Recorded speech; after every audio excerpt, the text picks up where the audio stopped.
Baik, Assalamualaikum warahmatullahi wabarakatuh.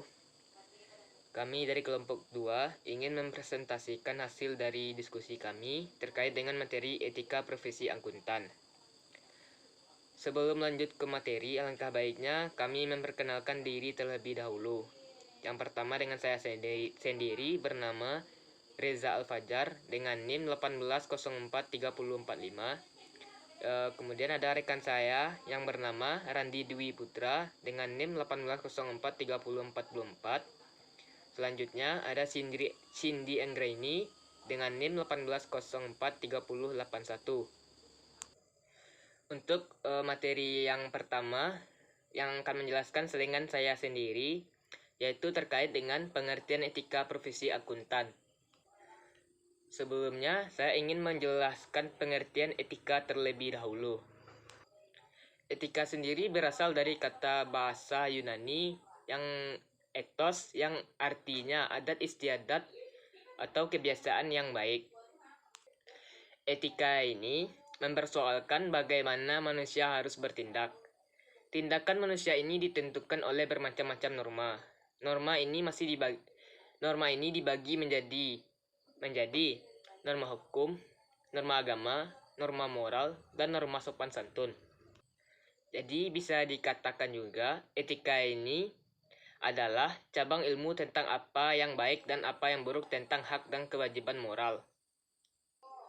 Dan dari pengertian etika yang telah saya sebutkan tadi, maka pengertian dari etika profesi akuntansi yaitu suatu ilmu yang membahas perilaku atau perbuatan baik dan buruk manusia sejauh mana yang dapat dipahami oleh pikiran manusia terhadap pekerjaan yang membutuhkan pelatihan dan penguasaan terhadap suatu pengetahuan khusus sebagai akuntan. Intinya, etika ini mengatur bagaimana seorang akuntan melakukan pekerjaannya. Dan untuk materi yang kedua yaitu peranan etika profesi akuntansi terhadap bisnis.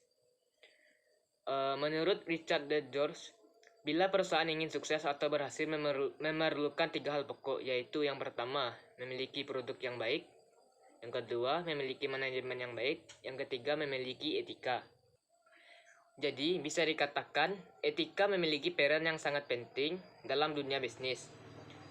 Para pelaku bisnis memiliki ruang yang sangat luas untuk melakukan aktivitas dalam mengembangkan usaha yang dijalankan dan berusaha untuk membentuk suatu perusahaan yang kokoh, memiliki daya saing yang tinggi. Bagi pelaku usaha harus memanajemen organisasi perusahaannya dengan baik melalui perencanaan strategi.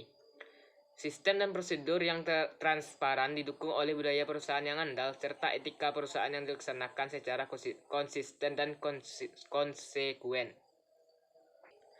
Maka dari itu, diperlukan suatu etika dalam berbisnis, yaitu yang pertama, penguasaan diri atau bisa disebut juga dengan pengendalian diri.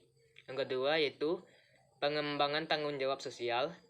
Selanjutnya, mempertahankan diri dari kemajuan zaman, menciptakan persaingan yang sehat, menciptakan konsep pembangunan yang berkelanjutan, menghindari dari 5K, kata balis, kata kolikong, koneksi, kolusi, dan komisi, serta mampu menyatakan yang benar itu benar, menumbuhkan sikap saling percaya, konsistensi, dan menumbuhkan kesadaran akan saling memiliki daripada kesepakatan bersama.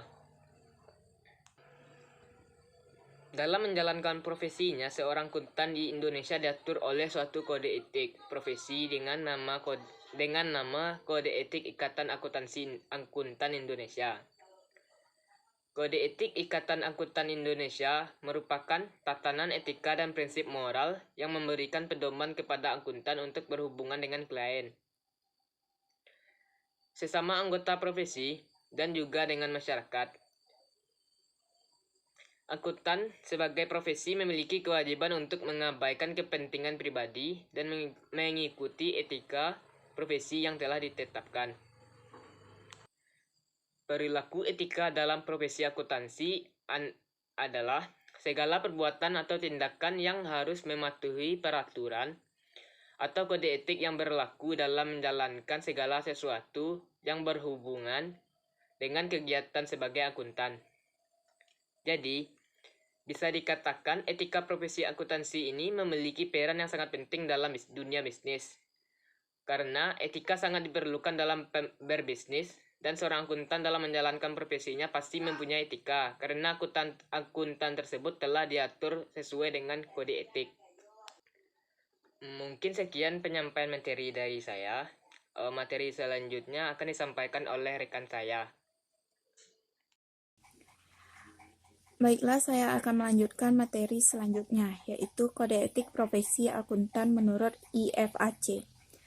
Pedoman kode etik ini terdiri atas 3 bagian, yaitu bagian A berisi prinsip-prinsip fundamental etika profesi yang berlaku untuk seluruh profesi akuntan dan juga berisi kerangka konsep untuk menerapkan prinsip-prinsip tersebut. 2. Bagian B berisi penjelasan lebih lanjut mengenai bagian A untuk situasi khusus, terutama bagi mereka yang berpraktik sebagai akuntan publik.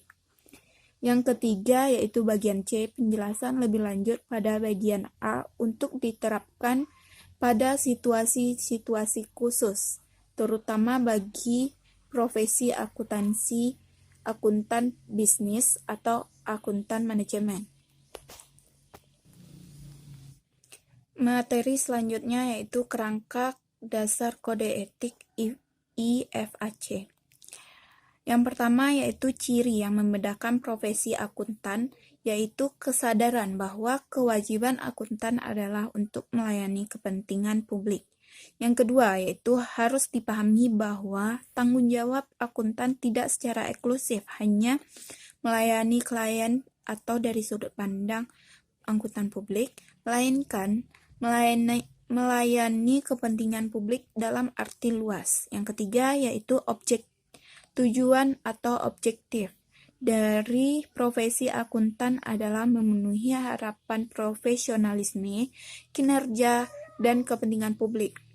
Yang keempat yaitu untuk mencapai tujuan tersebut diperlukan 4 kebutuhan dasar, yaitu kredibilitas, profesionalisme, kualitas jasa tertinggi, dan kerahasiaan.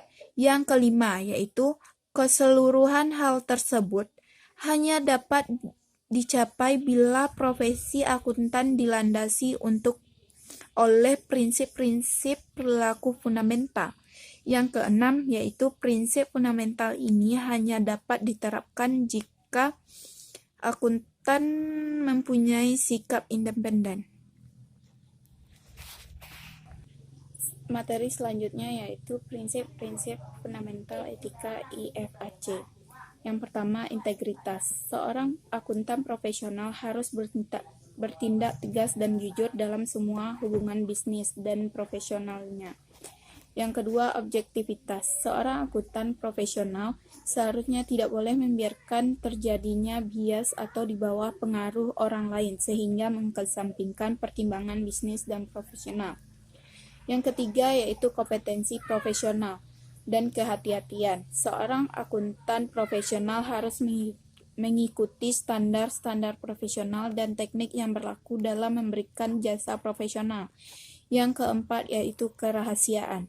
Seorang akuntan profesional harus menghormati kerahasiaan informasi yang diperolehnya dan tidak mengungkap informasi kepada pihak ketiga tanpa izin yang benar dan spesifik, kecuali terdapat kewajiban hukum. Yang kelima, profesional. Perilaku profesional. Seorang akuntan profesional harus patuh pada hukum dan perundang-undangan yang relevan dan harus menghindari tindakan yang dapat mendiskreditkan profesi. Sekian dari saya, terima kasih. Baiklah, selanjutnya saya Randi Dwi Putra akan menjelaskan tentang Kode Etik Akuntan Indonesia. Kode Etik Akuntan Indonesia yaitu norma perilaku etika akuntan di Indonesia dalam memenuhi tanggung jawab profesinya, yang mengatur hubungan antara akuntan publik dengan klien, antara akuntan publik dengan rekan sejawat, dan antara profesi dengan masyarakat. Etika profesi terdiri dari 5 dimensi, yaitu kepribadian, kecakapan, profesional, tanggung jawab, dan penafsiran, serta penyempurnaan kode etik. Kode etik akuntansi yaitu pedoman sikap atau tingkah laku dan perbuatan dalam melaksanakan tugas dan dalam kehidupan sehari-hari. Kode etik akuntansi dapat menjadi penyeimbang segi-segi negatif dari profesi akuntansi, sehingga kode etik bagai kompas yang menunjukkan arah moral bagi suatu profesi dan sekaligus menjamin mutu moral profesi akuntansi di mata masyarakat.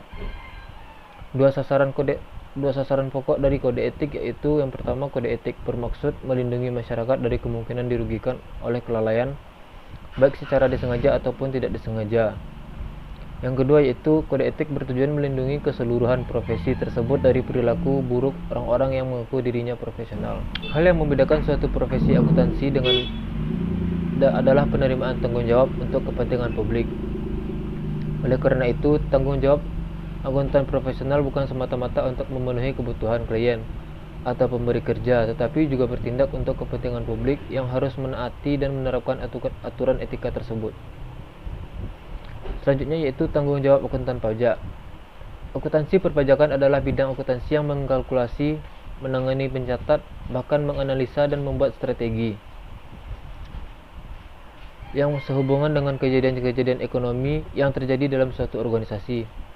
Perannya dalam organisasi sangatlah signifikan, yaitu membuat perencanaan dan strategi perpajakan, memberikan analisa dan memprediksi mengenai potensi pajak perusahaan di masa yang akan datang, menerapkan perlakuan akuntansi atas kejadian perpajakan, mulai dari penilaian atau penghitungan, pencatatan, dan penyajian di dalam laporan keuangan komersial maupun laporan fiskal, serta dapat melakukan pengarsipan dan dokumentasi perpajakan yang lebih baik. Akuntansi pajak memiliki beberapa tanggung jawab, yaitu akuntansi pajak memiliki kewajiban untuk tidak berbohong atau menjadi pihak yang berbohong kepada pengembalian pajak. Yang kedua yaitu Internal Revenue Service atau IRS, mengemukakan bahwa tanggung jawab utama praktisi pajak yaitu sistem pajak. Jadi akuntan pajak memiliki kewajiban tidak hanya untuk klien mereka, tetapi juga untuk sistem. Komisi IRS menyatakan bahwa suatu sistem pajak yang baik dan kuat tidak hanya terdiri dari entitas administrasi pajak saja. Yang ketiga itu tanggung jawab terakhir tentang pentingnya persuasif atau perasapan. Dalam hubungan antara praktisi dan klien normal, kedua tanggung jawab dikenali dan dilaksanakan. Namun situasi ini cukup sulit. Dalam beberapa situasi praktisi diperlukan untuk memutuskan kewajiban yang berlaku, dan dalam pelaksanaannya dapat disimpulkan bahwa kewajiban dan sistem pajak adalah yang tinggi.